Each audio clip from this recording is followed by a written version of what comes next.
ഏഴാം ക്ലാസ്സിലെ സോഷ്യൽ സയൻസിലെ ആദ്യത്തെ അധ്യായമായ മധ്യകാല ഇന്ത്യ എന്ന പാഠഭാഗത്തിലെ പ്രധാനപ്പെട്ട ചോദ്യങ്ങളും ഉത്തരങ്ങളുമാണ് നമ്മൾ ഇന്നിവിടെ പറയുന്നത്. താഴെ കൊടുത്തിരിക്കുന്ന ചിത്രങ്ങൾ നിരീക്ഷിച്ച് അവയെ തിരിച്ചറിയുക. മധ്യകാല ഇന്ത്യ ഭരിച്ച രണ്ട് രാജ്യങ്ങളുടെ ചരിത്ര ശേഷിപ്പുകളാണിത്. ആദ്യത്തെ ചിത്രം ചെങ്കോട്ടയാണ്, രണ്ടാമത്തേത് ഹംപിയുടെ ചിത്രമാണ്. ഇനി ചെങ്കോട്ടയെക്കുറിച്ച് കുറച്ച് പോയിൻറ്റ്സ് നോക്കാം. 1648 മുഗൾ ചക്രവർത്തിയായ ഷാജഹാൻ്റെ ഭരണകാലത്താണ് ഡൽഹിയിൽ നിർമ്മിച്ചത് ചെങ്കോട്ട അല്ലെങ്കിൽ റെഡ് ഫോർട്ട്. യമുന നദിയുടെ തീരത്താണ് ഇത് സ്ഥിതി ചെയ്യുന്നത്. ഇത് ലാൽ കില എന്നും അറിയപ്പെടുന്നു. ഇന്തോ പേർഷ്യൻ വാസ്തുവിദ്യയാണ് ഇതിൻ്റെ നിർമ്മിതിയിലുള്ളത്. 2007 യുനെസ്കോ ലോക പൈതൃക കേന്ദ്രമായി റെഡ് ഫോർട്ടിനെ പ്രഖ്യാപിച്ചു. സ്വാതന്ത്ര്യദിനത്തിൽ പ്രധാനമന്ത്രി ഇവിടെ ദേശീയ പതാക ഉയർത്തുന്നു.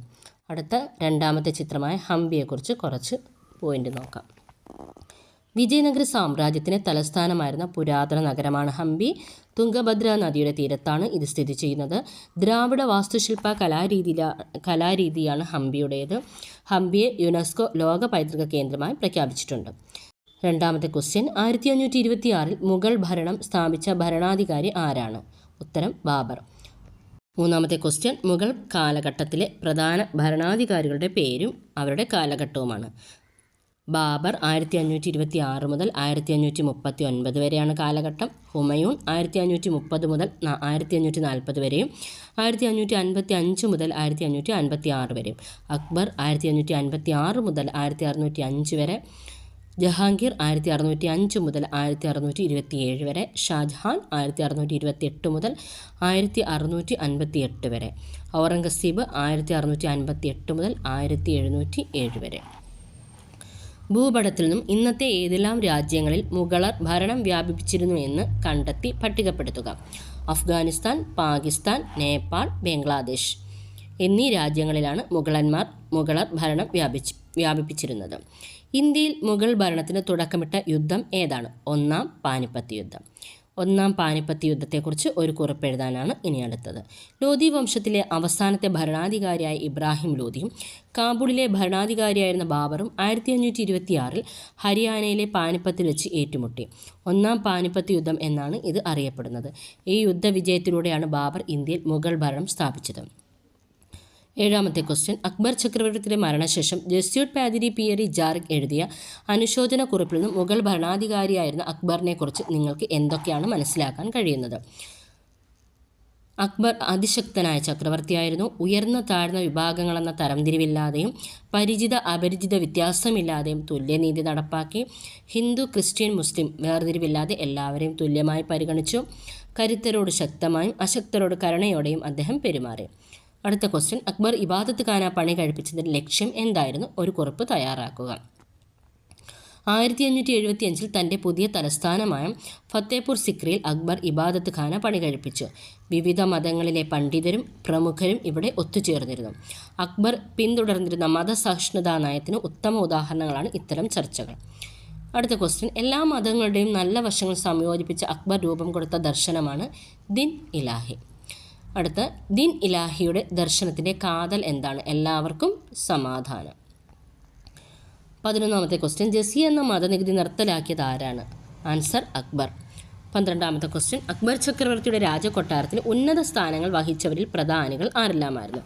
രാജാ തോഡർമാൾ, രാജാ മാൻസിംഗ്, രാജാ ഭഗവൻദാസ് ആൻഡ് ബീർബൽ. അടുത്ത ക്വസ്റ്റ്യനാണ്, മുഗളന്മാരുടെ മാൻസബ്ദാരി സമ്പ്രദായത്തെക്കുറിച്ച് ഒരു കുറിപ്പ് എഴുതുക. മുഗൾ കാലഘട്ടത്തിൽ രാജ്യം വിപുലമാക്കുന്നതിനും വിസ്തൃതമാക്കപ്പെട്ട രാജ്യം നിലനിർത്തുന്നതിനും ശക്തമായ സൈന്യം ആവശ്യമായിരുന്നു.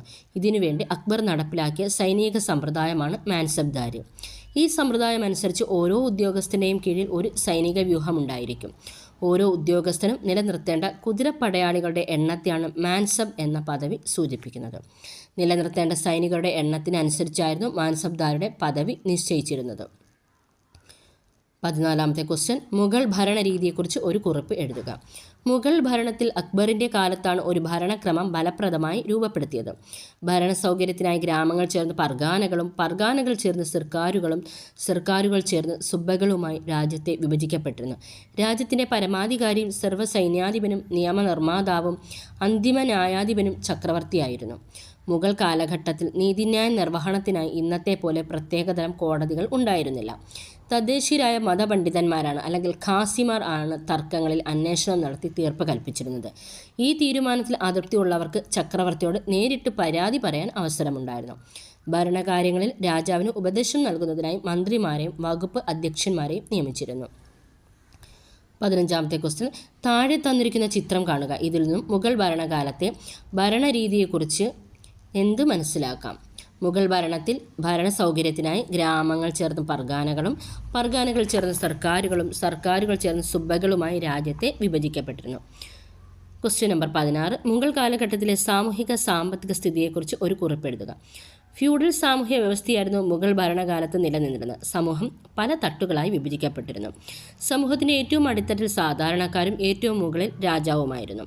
ജനങ്ങളുടെ ജീവിത നിലവാരം വേതനത്തെയും വരുമാനത്തെയും ആശ്രയിച്ചായിരുന്നു.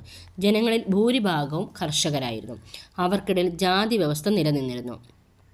ഓരോ ജാതിയിൽപ്പെട്ടവർക്കും അവരുടേതായ ആചാരങ്ങളും അനുഷ്ഠാനങ്ങളും ഉണ്ടായിരുന്നു.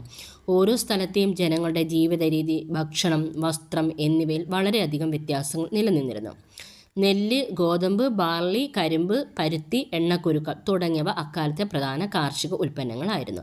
സാങ്കേതിക വിദ്യകളുടെയും പുതിയ ഉപകരണങ്ങളുടെയും ഉപയോഗം കാർഷിക മേഖലയെ പുഷ്ടിപ്പെടുത്തി. ജലസേചനത്തിനായി പേർഷ്യൻ ചക്രവും കനാലുകളും വ്യാപകമായി ഉപയോഗപ്പെടുത്തിയിരുന്നു. ക്വസ്റ്റ്യൻ നമ്പർ 17, മുഗൾ ഭരണകാലത്ത് വിദേശ ചരക്കുകളുടെ കവാടമായിരുന്ന സ്ഥലം ഏതാണ്? ഉത്തരം ഗുജറാത്ത്. 18, മുഗൾ ഭരണകാലത്തെ നഗരങ്ങൾ ഇന്ന് ഏതെല്ലാം രാജ്യങ്ങളിലാണ് സ്ഥിതി ചെയ്യുന്നത് എന്ന് കണ്ടെത്തി പട്ടിക പൂർത്തിയാക്കുക.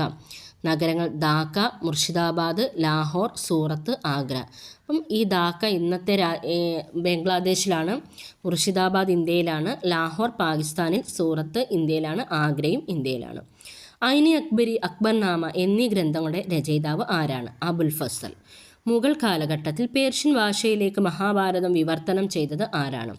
ദാരാ ഷുക്കോ. മുഗൾ ചക്രവർത്തി ഷാജഹാൻ്റെ മകനാണ്. ഇന്ത്യൻ വാസ്തുവിദ്യാ ശൈലിയുടെയും മുഗളന്മാർ ഇവിടെ കൊണ്ടുവന്ന പേർഷ്യൻ വാസ്തുവിദ്യാ ശൈലിയുടെയും സമന്വയത്തിന് ഉദാഹരണങ്ങൾ എഴുതുക. താജ്മഹൽ, ആഗ്ര കോട്ട, ചെങ്കോട്ട. ക്വസ്റ്റ്യൻ നമ്പർ 22, പേർഷ്യൻ, ഹിന്ദി ഭാഷകൾ കൂടിച്ചേർന്ന് രൂപം കൊണ്ട പുതിയ ഭാഷ ഏതാണ്? ഉറുദു ആണ് ആൻസർ. 23, വിജയനഗര സാമ്രാജ്യം സ്ഥാപിച്ചത് ആരാണ്? 1336 ഹരിഹരൻ, ബുക്കൻ എന്നീ സഹോദരന്മാരാണ് വിജയനഗരം സ്ഥാപിച്ചത്. ക്വസ്റ്റ്യൻ നമ്പർ 24, വിജയനഗര സാമ്രാജ്യത്തിലെ പ്രശസ്തനായ ഭരണാധികാരി ആരായിരുന്നു? ഉത്തരം കൃഷ്ണദേവരായർ. ക്വസ്റ്റ്യൻ നമ്പർ 25, 1800 ഹംപിയുടെ അവശിഷ്ടങ്ങൾ കണ്ടെത്തി ഈസ്റ്റ് ഇന്ത്യ കമ്പനി ഉദ്യോഗസ്ഥൻ ആരാണ്? കേണൽ മക്കൻസി ആണ് ആൻസർ. ക്വസ്റ്റ്യൻ നമ്പർ 26, വിജയനഗര സാമ്രാജ്യത്തെക്കുറിച്ച് ഒരു കുറിപ്പെഴുതുക. 1336 സിയിൽ ഹരിഹരൻ, ബുക്കൻ എന്നീ സഹോദരന്മാരാണ് വിജയനഗരം സ്ഥാപിച്ചത്. ദക്ഷിണേന്ത്യയിലെ ശക്തവും സമ്പന്നവുമായ രാജ്യമായിരുന്ന വിജയനഗരത്തിലെ ഏറ്റവും പ്രശസ്തനായ ഭരണാധികാരിയായിരുന്നു കൃഷ്ണദേവരായർ. വിജയനഗരം അല്ലെങ്കിൽ വിജയത്തിൻ്റെ നഗരം ഒരേ സമയം ഒരു നഗരത്തിൻ്റെയും രാജ്യത്തിൻ്റെയും പേരായിരുന്നു. കൃഷ്ണദേവരായരുടെ ഭരണകാലം രാജ്യവ്യാപനത്തിൻ്റെയും വികസനത്തിൻ്റെയും കാലഘട്ടമായിരുന്നു. ധാരാളം നിർമ്മാണ പ്രവർത്തനങ്ങൾ അദ്ദേഹത്തിൻ്റെ കാലത്ത് നടത്തിയിരുന്നു. തലസ്ഥാന നഗരമായ ഹംപിയിൽ കൂടുതൽ സൗകര്യങ്ങൾ ഏർപ്പെടുത്തിയതോടൊപ്പം കോട്ടകളും കൊട്ടാരങ്ങളും ക്ഷേത്രങ്ങളും നിർമ്മിച്ചു. ക്വസ്റ്റ്യൻ നമ്പർ 27, അമുക്തമാല്യത, ജാമ്പവതി കല്യാണം എന്നീ കൃതികൾ രചിച്ചത് ആരാണ്? കൃഷ്ണദേവരായർ. ക്വസ്റ്റ്യൻ നമ്പർ 28, ഭൂപടം നിരീക്ഷിച്ച് വിജയനഗരത്തിൽ ഉൾപ്പെട്ട ഇന്നത്തെ ഇന്ത്യൻ സംസ്ഥാനങ്ങൾ കണ്ടെത്തി പട്ടികപ്പെടുത്തുക. കർണാടക, തമിഴ്നാട്, ആന്ധ്രാപ്രദേശ്, തെലങ്കാന. അടുത്ത ക്വസ്റ്റ്യനാണ്, അക്ബറിൻ്റെയും കൃഷ്ണദേവരായരുടെയും മതനയങ്ങൾ താരതമ്യം ചെയ്ത് കുറിപ്പ് തയ്യാറാക്കുക. അക്ബറും കൃഷ്ണദേവരായരും എല്ലാ മതങ്ങളെയും ഒരുപോലെയാണ് പരിഗണിച്ചത്. വിവിധ മതങ്ങളിൽപ്പെട്ട ആളുകൾക്ക് അവരുടെ വിശ്വാസങ്ങൾ നിലനിർത്തിക്കൊണ്ട് ജീവിക്കാനുള്ള എല്ലാ സ്വാതന്ത്ര്യവും അനുവദിച്ചിരുന്നു. രണ്ട് ഭരണാധികാരികളും മതസഹിഷ്ണുതയുള്ളവരായിരുന്നു. ആളുകൾക്ക് തുല്യനീതിയും തുല്യ പരിഗണനയും ലഭിച്ചു. ബഹുസ്വരതയോടുള്ള ബഹുമാനം. 30ാമത്തെ ക്വസ്റ്റ്യൻ, മാൻസബ്ദാരി അമരനായക സമ്പ്രദായങ്ങൾ താരതമ്യം ചെയ്ത് പട്ടികപ്പെടുത്തുക. ഫസ്റ്റ് വൺ, മാൻസബ്ദാരി സമ്പ്രദായം. മുഗൾ കാലഘട്ടത്തിൽ രാജ്യം വിപുലമാക്കുന്നതിനും വിസ്തൃതമാക്കപ്പെട്ട രാജ്യം നിലനിർത്തുന്നതിനും ശക്തമായ സൈന്യം ആവശ്യമായിരുന്നു. ഇതിനുവേണ്ടി അക്ബർ നടപ്പിലാക്കിയ സൈനിക സമ്പ്രദായമാണ് മാൻസബ്ദാരി. ഈ സമ്പ്രദായം അനുസരിച്ച് ഓരോ ഉദ്യോഗസ്ഥൻ്റെയും കീഴിൽ ഒരു സൈനിക വ്യൂഹം ഉണ്ടായിരിക്കും. ഓരോ ഉദ്യോഗസ്ഥനും നിലനിർത്തേണ്ട കുതിരപ്പടയാളികളുടെ എണ്ണത്തെയാണ് മാൻസബ് എന്ന പദവി സൂചിപ്പിക്കുന്നത്. നിലനിർത്തേണ്ട സൈനികരുടെ എണ്ണത്തിനനുസരിച്ചായിരുന്നു മാൻസബ്ദാരുടെ പദവി നിശ്ചയിച്ചിരുന്നത്. മാൻസബ്ദാർമാർക്ക് അവരുടെ പദവിക്കനുസരിച്ച് ഭൂമി പതിച്ചു നൽകിയിരുന്നു. ഈ ഭൂമിയിൽ നിന്ന് നികുതി പിരിച്ചാണ് അവർ സൈന്യത്തെ നിലനിർത്തിയിരുന്നത്. അടുത്തത് അമരനായക സമ്പ്രദായം. വിജയനഗരത്തിലെ സൈനിക മേധാവികൾ അമരനായകന്മാർ എന്ന പേരിലാണ് അറിയപ്പെട്ടിരുന്നത്. രാജാക്കന്മാർ ഇവർക്കായി ഭൂപ്രദേശങ്ങൾ അനുവദിച്ച് നൽകിയിരുന്നു. ഈ പ്രദേശങ്ങൾ അമര എന്ന പേരിൽ അറിയപ്പെട്ടു. അമരത്തിൻ്റെ ഭരണം നിർവഹിച്ചിരുന്നത് അമരനായകന്മാരായിരുന്നു. ഈ പ്രദേശങ്ങളുടെ നികുതി പിരിക്കാനുള്ള അവകാശം അമരനായകന്മാർക്കായിരുന്നു. അമരനായകർ രാജാവിന് ഒരു നിശ്ചിത തുക നൽകിയിരുന്നു. ഇവർ ഒരു നിശ്ചിത എണ്ണം കാലാളുകൾ, കുതിരകൾ, ആനകൾ എന്നിവ നിലനിർത്തിയിരുന്നു. ഈ വ്യവസ്ഥയെ അമരനായക സംവിധാനം എന്നാണ് വിളിച്ചിരുന്നത്. അടുത്ത ക്വസ്റ്റ്യൻ, കൃഷ്ണദേവരായരുടെ കൊട്ടാരം അലങ്കരിച്ചിരുന്ന പണ്ഡിതന്മാർ അറിയപ്പെട്ടിരുന്ന പേര്. അഷ്ടദിഗ്ഗജങ്ങൾ. വിജയനഗരത്തിലെ ഭരണ സംവിധാനത്തെക്കുറിച്ച് കുറിപ്പെഴുതുക. ഭരണ സൗകര്യത്തിനായി രാജ്യത്തെ മണ്ഡലങ്ങൾ അല്ലെങ്കിൽ പ്രവിശ്യകൾ, നാടുകൾ അഥവാ ജില്ലകൾ, സ്ഥലം അഥവാ ഉപജില്ലകൾ, ഗ്രാമങ്ങൾ എന്നിങ്ങനെ വിഭജിച്ചിരുന്നു. രാജാവിനെ സഹായിക്കാൻ മന്ത്രിസഭയുണ്ടായിരുന്നു. മന്ത്രിമാരെ തരം താഴ്ത്തുന്നതിനും ശിക്ഷിക്കാനുമുള്ള അധികാരം രാജാവിനുണ്ടായിരുന്നു. നീതി നിർവഹണത്തിനായി വിവിധ തലങ്ങളിൽ കോടതികൾ സ്ഥാപിച്ചിരുന്നു. അപ്പീൽ അധികാരി രാജാവ് തന്നെയായിരുന്നു. ചെറിയ കുറ്റങ്ങളും തൊഴിൽപരമായ പ്രശ്നങ്ങളും ഗ്രാമങ്ങളിലെ കോടതികൾ തന്നെ കൈകാര്യം ചെയ്തിരുന്നു. വിജയനഗരത്തിലെ ഭരണ സംവിധാനത്തിൽ പ്രധാന പങ്ക് വഹിച്ചവരായിരുന്നു നായകന്മാരും അമരനായകന്മാരും. Question number 33. വിജയനഗരത്തിലെ സാമൂഹിക സാമ്പത്തിക സ്ഥിതിയെക്കുറിച്ച് ഒരു കുറിപ്പെഴുതുക.